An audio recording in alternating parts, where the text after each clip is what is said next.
যেইভাবে আপনারা দেখছেন যে একেবারে ব্যারিকেড ভেঙে বিক্ষোভকারীরা তারা কিন্তু এগিয়ে যাবার চেষ্টা করছেন।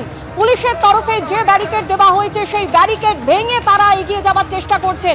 একাধিক সোশ্যাল মিডিয়া অ্যাকাউন্ট নিষিদ্ধ করার প্রতিবাদেই এই বিক্ষোভে নেমেছে তরুণ প্রজন্ম। একেবারে কারফিউকে উপেক্ষা করেই তারা পথে নেমেছে।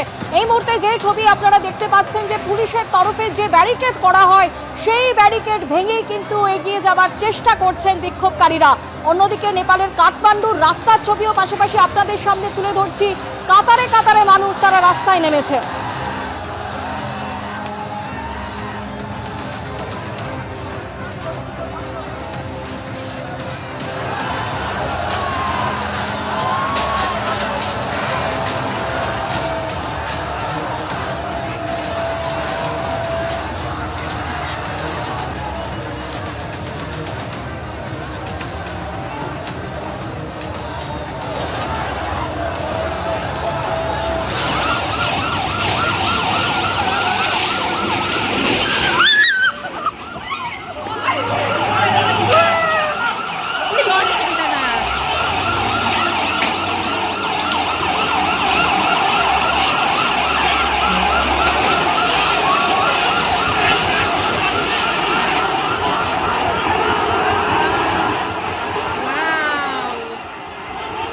উত্তেজিত বিক্ষোভকারীদের ছত্রভঙ্গ করতে পুলিশ জল কামান নিয়ে এসেছে। গুলি চালানো হয়েছে, যেখানে 2 বিক্ষোভকারীর মৃত্যু হয়েছে বলে জানা যাচ্ছে।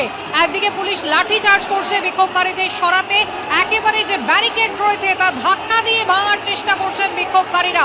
হুড়মুড় করে তারা সংসদ ভবনের ভিতরে ঢুকে গিয়েছেন, আর তাদের ছত্রভঙ্গ করতে জল কামানের ব্যবহার করছে পুলিশ। 26টা সোশ্যাল মিডিয়া নিষিদ্ধ ঘোষণা করে নেপাল সরকার 4 সেপ্টেম্বর। তারপরে কিন্তু একেবারে প্রতিবাদ আন্দোলন বিক্ষোভ শুরু হয়ে যায় নেপালের রাজপথে। যদিও প্রশাসনের পক্ষ থেকে কিন্তু কারফিউ ঘোষণা করা হচ্ছিল, কিন্তু সেই কারফিউকে উপেক্ষা করে একেবারে যুব সমাজ তারা পথে নেমে আসে। আজকে সংসদ ভবন লক্ষ্য করে কাতারে কাতারে মানুষ তারা দৌড়তে শুরু করেন, স্লোগান দিতে থাকেন, হাতে রয়েছে পতাকা। একেবারে সংসদের দরজা ধরে ঝাঁকাতে থাকেন তারা। পুলিশ প্রশাসন লাঠি চার্জ করে, গুলি চালায়, এমনকি জল কামানের ব্যবহার করা হচ্ছে।